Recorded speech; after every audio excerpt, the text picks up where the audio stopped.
Assalamualaikum warahmatullahi wabarakatuh. Halo, halo, halo. Apa kabar nih semuanya? Udah lama nih kita nggak ketemu selama 1 bulan PKL. Dengan saya, Halidatul Muna, yang akan membawakan acara kesayangan kalian semua, yaitu podcast tentang bullying. Sekilas info nih untuk para penonton semuanya. Acara ini adalah persembahan siswi-siswi SMK Negeri 2 Blora, jurusan Otomatisasi Tata Kelola Perkantoran, atau yang disebut dengan OTKP. Nah, temanku semuanya, di sini saya akan menemani kalian dan podcast kali ini spesial karena membawa tema tentang bullying. Siapa nih di sini yang pernah menjadi pembuli atau bullying? Bisa nonton podcast kita kali ini. Sekarang saya bersama bintang tamu yang merupakan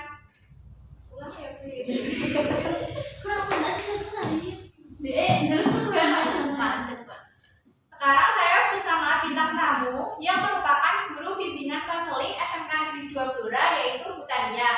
Tepuk tangan semuanya. Gimana kabarnya Bu Tania? Ya, alhamdulillah baik Kak Rida. Kalau kabarmu gimana? Baik sekali Bu Tania. Ya, alhamdulillah ya. Nah, podcast kita kali ini akan membawa tema tentang bullying. Kalau dengar-dengar, bullying itu emang separah itu ya, apalagi di kalangan remaja, khususnya para pelajar sekolah saat ini. Nah, kali ini saya tertarik untuk membahas tentang bullying. Jadi, kalau boleh tahu, apa sih Bu itu bullying?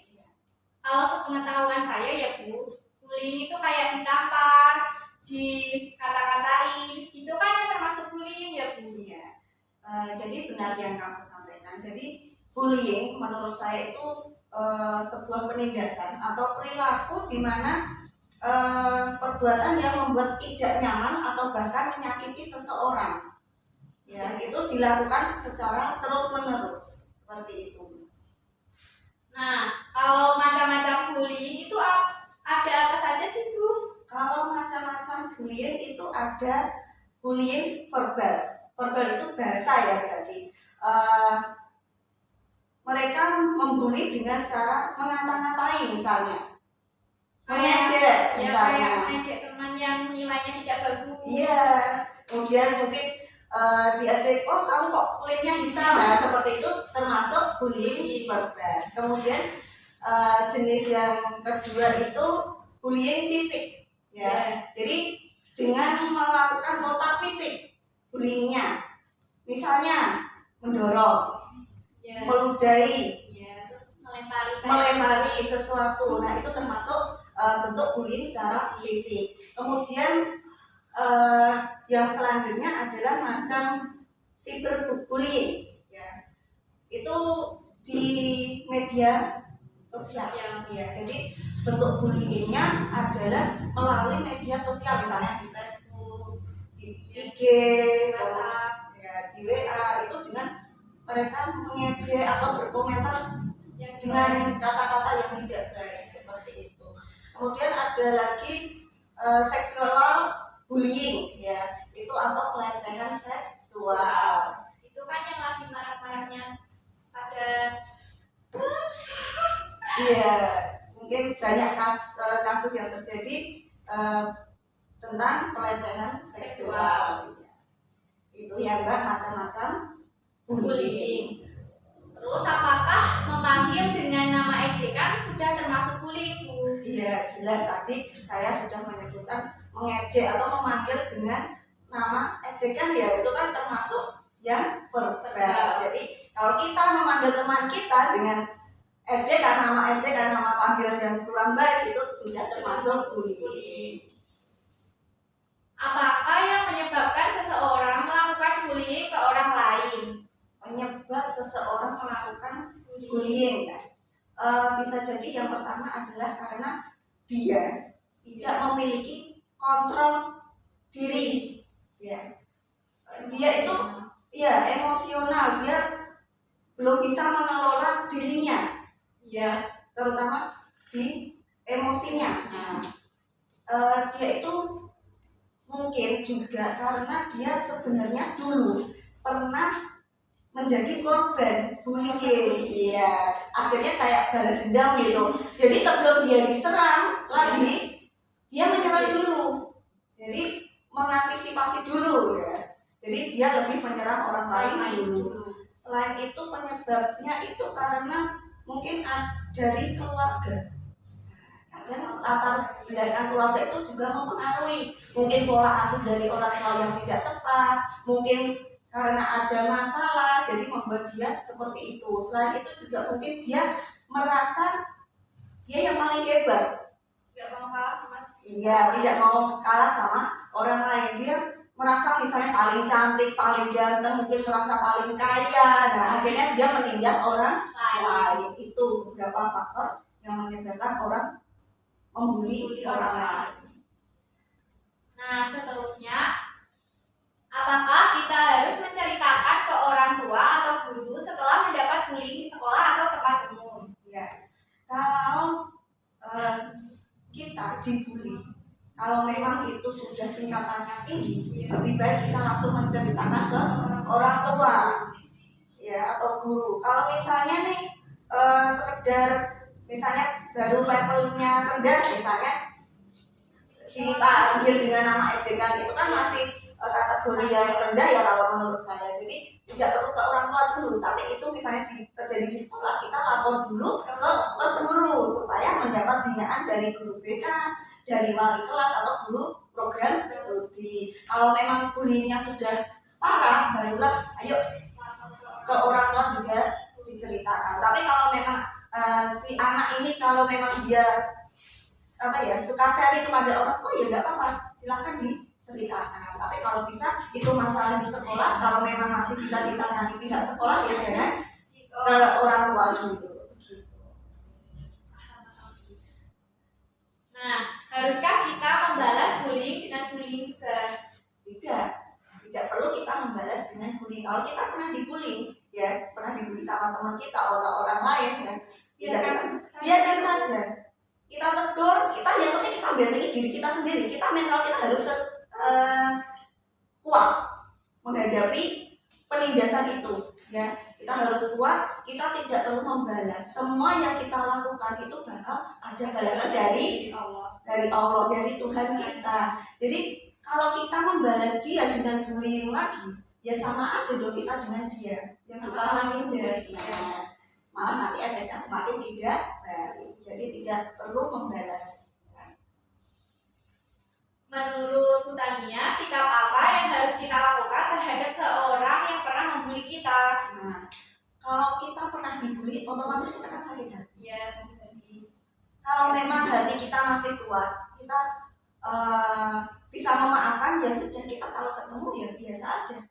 Ya say hello, menyapa gitu. Kalau memang hati kita masih sakit, ya kita kan butuh proses ya untuk memaafkan seseorang. Tetap kita harus terus berusaha memaafkan orang yang pernah menyakiti kita, ya. Kita harus selalu berusaha itu untuk memaafkan. Jadi kalau kita ketemu, kalau memang hati kita masih belum bisa memaafkan, ya udah diam aja. Lebih baik itu ya. Iya. Daripada memaksa hati kita untuk tersenyum atau memaksa kita untuk menyapa, tapi hati kita masih benar-benar sakit, ya kita lebih baik diam. Kalau memang sudah mulai bisa memaafkan, sudah hati kita udah agak lega gitu ya, silakan bersikap biasa seperti dulu. Kalau awalnya teman, ya kita berkenalan lagi, nggak menjauhi kayak yang membuli kita kan yang dibully, yeah. Terus kan akhirnya yang membuli kita nggak menjauh dari dia gitu loh, Bu. kayak nggak mau berteman lagi sama dia. Sebisa mungkin jangan sampai seperti itu ya. Kita lebih baik adalah jaga jarak, bukan terus memutus silaturahmi pertemanan kita, tapi kita menjaga jarak adalah yang sekedar say hello. Maksudnya apa? Kita tidak perlu sering-sering berkomunikasi, kita tidak perlu sering-sering bertemu atau bergerombol dengan dia. Jadi kita kurangi, tapi jangan terus nggak mau tanya, jangan langsung benar-benar menjauh, jangan, tidak baik. Nah, apa yang harus kita lakukan jika kita melihat teman kita sedang dibully? Kalau kita melihat teman kita dibully, ya kita membantu mungkin melerai, mengingatkan si pembuli itu dan menguatkan mental si teman kita, ya supaya memotivasi supaya dia tidak lemah, ya. Kita dampingi, kita terus semangati supaya tidak terlalu memasukkan ke dalam hati dan pikiran, ya. Disupport terus ya. Oke, lanjut apa lagi Mbak? Lanjut Bu. Nah, pertanyaan selanjutnya, adakah usaha untuk mencegah bullying sejak dini bagi remaja? Ya, pastinya ada ya. Sebenarnya ada layanan BK itu adalah memberikan layanan di kelas, layanan bimbingan klasikal tentang bullying atau perundungan. Jadi kita memberikan pengarahan supaya tidak terjadi tindakan bullying di kelas atau di lingkungan sekitar sekolah. Jadi sebenarnya juga perlu kita tanamkan di pemahaman kepada orang tua. Jangan sampai anak-anaknya seperti itu. Ya. Iya, jadi sebenarnya perlu kerjasama antara guru dan orang tua. Penanaman pemahaman tentang bullying itu tidak hanya ke siswanya saja, bukan hanya ke anaknya, tapi ke orang tuanya juga perlu supaya memberikan pola asuh yang baik dan benar.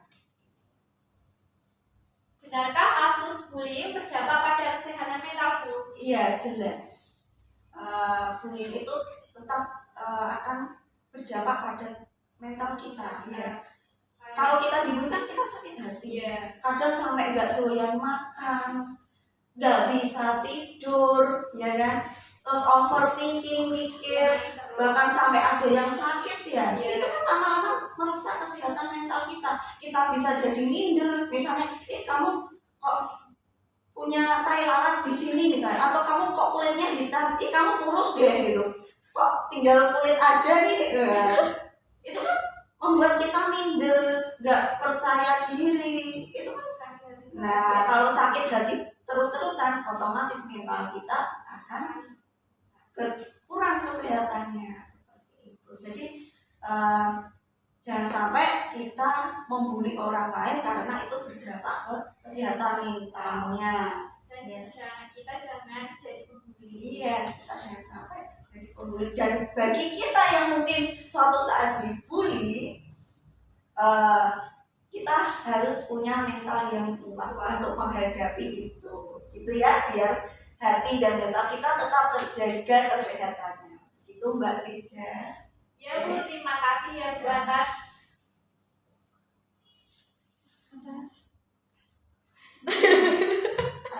informasinya. Terima kasih Bu Tania atas informasinya. Jadi di sini saya sudah mengerti apa itu tentang bullying. Nah, jadi buat teman-temanku semuanya, stop bullying buat masa depan Indonesia. Tepuk tangan semuanya.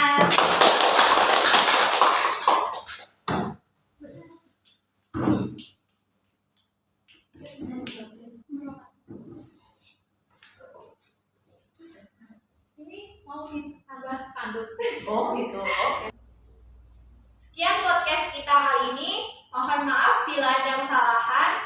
Burung dara, burung cendrawasih. Cari dulu di Papua. Cukup sekian, terima kasih. Semoga